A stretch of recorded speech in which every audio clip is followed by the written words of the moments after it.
Hello and welcome to Rise and Shine with Alissa. I am your hostess, the consultress, bringing you awesome conversations from innovators and movers and shakers out there in this age of disruption where nothing's going back to normal, but innovation is king. And so with me today, I have the queen of King, Alex Kingman. Welcome again to Rise and Shine.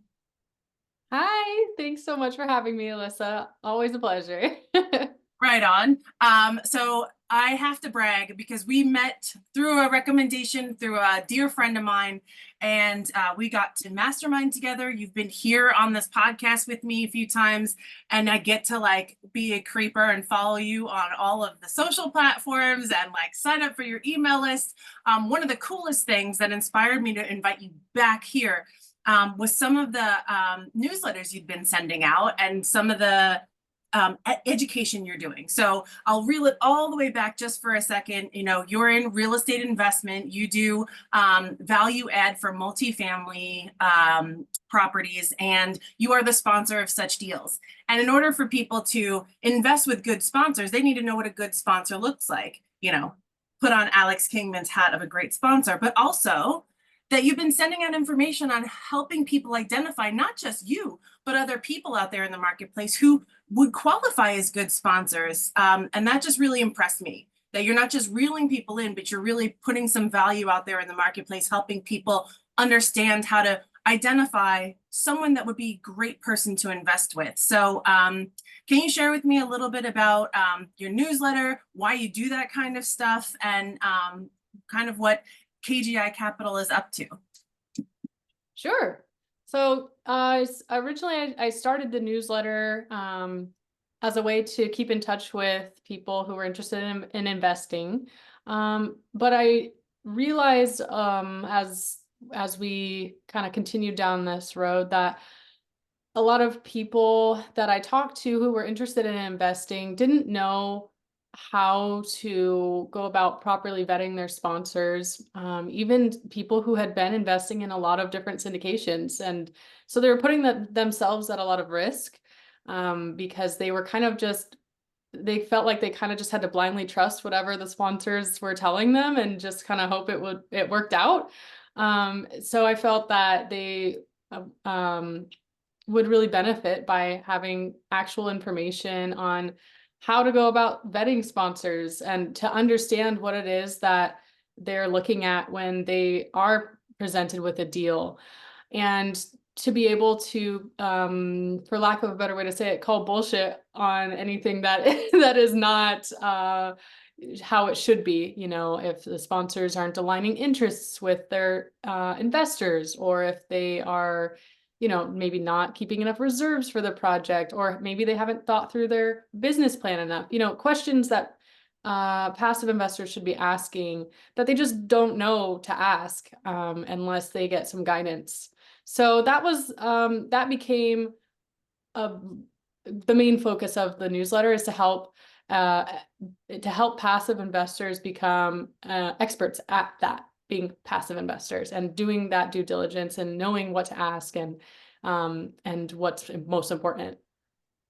Yeah, and knowing what to ask, like the questions, what am I not asking, is sometimes an ego or sometimes a resistance for people because we want to seem intelligent. I've been in the real estate investing game for about 5 years now, personally, coming from a family of investors, and I did not know what I did not know until I started becoming a limited partner, until I started looking at deals where it was possible to partner up with people who were boots on the ground. So like, I have to tell you, like learning from the School of Hard Knocks, there has been quite a few things that I've learned along the path of things to look for. And so that's what really impressed me when you sent that due diligence checklist, which I think is a freebie for people to sign up for your newsletter. And I really appreciated that. It aligned with a lot of the things I had learned, and I'm always looking to learn and grow more. And I picked up a few things on that list. So, Great. But again, that ego and that resistance of like, I don't want to seem stupid, so I don't want to ask questions where I know that I don't really have a place to put the answer. I'm not really sure if I can intelligently understand the answer that I'm getting. So what can you speak to that experience? What have you seen or what have you experienced that allowed you to build this checklist to begin with? So, yeah, definitely. I think that's a very relatable situation. I think a lot of people, they don't want to come off like looking like they don't know all the answers when, there's a lot to know about syndications. It's, there's a lot to it. So it's first off knowing, it's okay to not know everything. And I think when sponsors do get more questions, they're able to better assess, where they need to meet you. If they're a good sponsor, where they need to meet you at to make sure that you understand everything about the investment and what you're putting your money into. So, don't be afraid to ask the dumb questions, because a lot of times they're actually really good questions that other people are probably wondering as well. And maybe the sponsor doesn't even realize that they haven't made it clear to people. So that's number one. But when it comes to,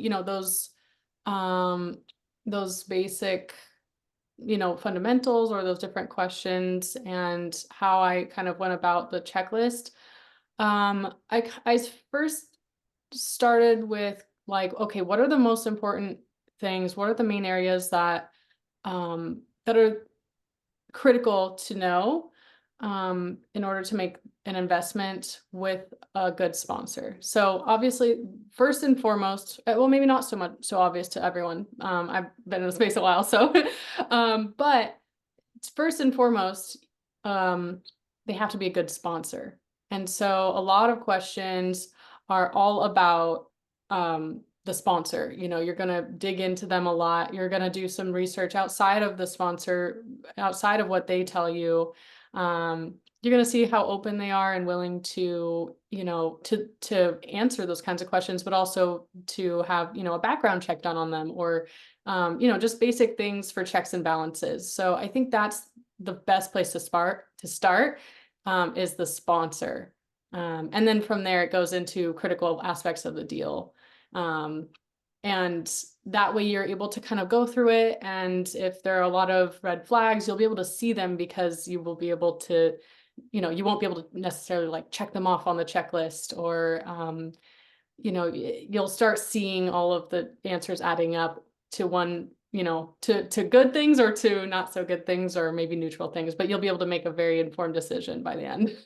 Yeah, so the purpose is to create awareness around how to build an informed an informed mindset, an informed data set. So I guess the question is, knowing that all of these questions are important to be able to have someone who's interested in investing with someone, and to have the person who's being invested in be, open kimono. Can you tell us some stories from the road that allowed you to be able to see some of these things clearly as necessary questions? Because it's great that we have this asset that you've developed, and you're clearly competent in that it is a good thing to have. So, for those of us in the cheap seats who want to know, like, why did you come up with this in general? Do you have some stories that you can maybe weave together for us, so that we can understand, what is the pain of not having this, or like, how did you learn to put this together? I see. Yes. So, one of the things that I do is I speak with investors. I'll reach out to anyone. A lot of times it's on LinkedIn or through networking, or whatever the case may be, people who are interested in passively investing. And through a lot of those conversations, I've heard quite a few stories. I've had some where they did a syndication. It was just like a friend of a friend. They got involved, they put money into it, and then they lost everything. And they kind of just trusted people with their money because they knew them sort of, but they didn't really ask questions other than that, and lost, 100K. And 100K takes a while to save up and invest, especially if you're a newer investor, which many of them were. So, it might take a while to get back to that place. And so that was just one of the stories. There were others. I spoke with one who was actually a really successful LP, passive investor. He had, I think, like 13 deals going on, and he was just, I don't remember if he was like getting into litigation or not, but he was definitely very unhappy. He had a sponsor um, that was losing money on multiple of the deals that he had invested in with the same sponsor. And when it came time for them to, I guess, let him know about it, they did not really handle it well. They just sent an email saying, "We're happy to inform you that basically you lost all your money." They didn't say it exactly that way, but in the Well, beginning of the email, they said like, "We're happy to inform you," and then it was like, basically, you lost all your money. So he was very unhappy and very bitter about it, and rightly so. I don't know who that sponsor was, but I definitely think they could have handled that a lot better when managing people's money. I mean, a lot of people, that's retirement, or so and yeah, yeah, when you're handling, not only when you're handling people's money, you're also handling people's trust. So exactly. a lot of the key ingredients to having a really good relationship when you're a passive or an active investor with passive people with you is that communication. So I'm listening to your story about, we're happy to inform you we lost all your money. Have a great Yeah, day. you're Um, right. You do. yeesh.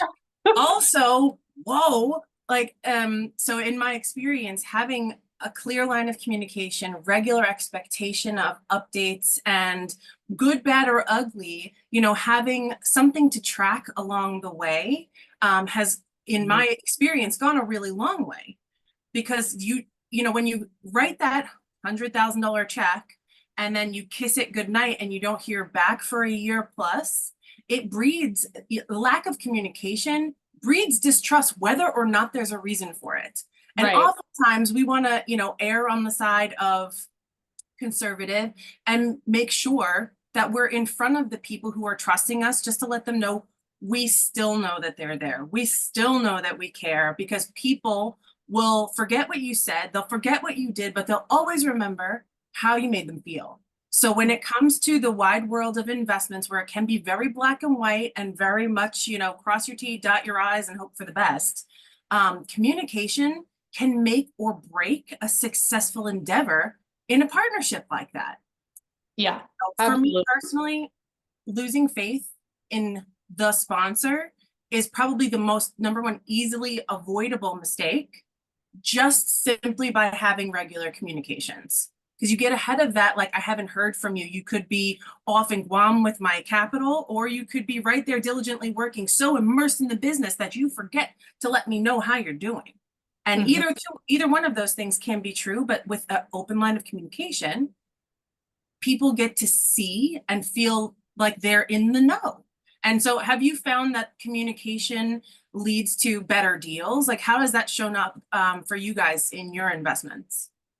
Yes, yeah, definitely. Absolutely. I think in this business, I mean, really, if you narrowed it down to like, what's the 80/20, for those of you who know the 80/20 principle, but like, what are the most important, like, few things that you have to do for this business to be successful? It's find really good deals, and then take care of your investors, communicate with them, and let them know what's going on. They are partners in your deals. They're not, they deserve to know what's going on. So a lot of people have um, also come to me that are passive investors saying, yeah, we invested with this group or that group, um, but we're not going to invest with them again. We made lots of money. We made actually better returns than some of my other investments, but I couldn't like get a hold of them, or the communication was bad, or I never got reports. And people want to be informed. So if they're not, it's just so simple, like a call to an investor, like, once a quarter, just 5 minutes. That's, all of them are asking for, but they're not necessarily getting that in some of these groups. So for us personally, that's been something that we've always been really adamant about. I talk to my investors multiple times per quarter, if not more. And tried to make sure to maintain all those relationships, and also just keep everyone up to date on what's going on, whether it's good or bad. Just here are the facts. Here's what we're doing about it. If it's a problem, or if it's going well, here's what we are projecting. But whatever they want to know is an open book in my opinion, and I want them to be a part of it as much as they want to be. And also, maybe sometimes I call more than they want, but I just want to make sure that they have everything they need and that we're communicating.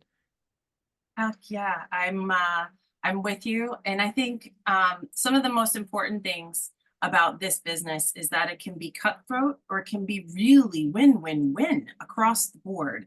And Right. there will be ups and downs. Like there's never a time where you expect everything to be unicorns and roses the whole way, because there will be bumps in the road. There will be learning curves. There will be unforeseen circumstances. And it's just like a marriage, staying with your eye on the prize of what the outcome is that you both want, and being honest enough to work out if there is a difference of opinion or a difference of result.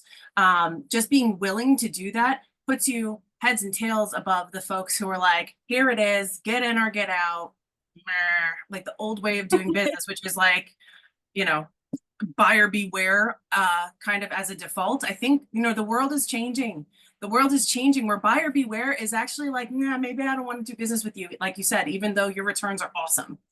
And some of what people are up to out there right now is, they'll take lower wages for a job that has better lifestyle, better environment, because it's feeding them in other ways other than money. And that's exactly how I think you are and I am similar in that way, that's how we're approaching investing. Who is it benefiting? How are we doing that? How are we investing in each other with our time and attention, as well as how are we investing in the assets and doing the right things to be able to produce the returns? It is yes, and it is both sides. And for the folks who are out there thinking like, how do I find these people? This is why I'm up to what I'm up to in this podcast, helping people understand that there's more than meets the eye. There's a lot more to investing than throwing your money at a 401k and having it diversified by some manager that's taking fees. There is an active way to do this that is a passive income. And Alex, I am so grateful to have you in my life and have you in my business world. And so I just want to ask, is there anything else that you would like for potential limited partners or potential passive investors to know when they're doing business with you or anybody out there? Yeah, I think a lot of it comes down to a lot of it comes down to track record. A lot of it comes down to character for when you're looking at GPs, sponsors, or people that you're going to invest with.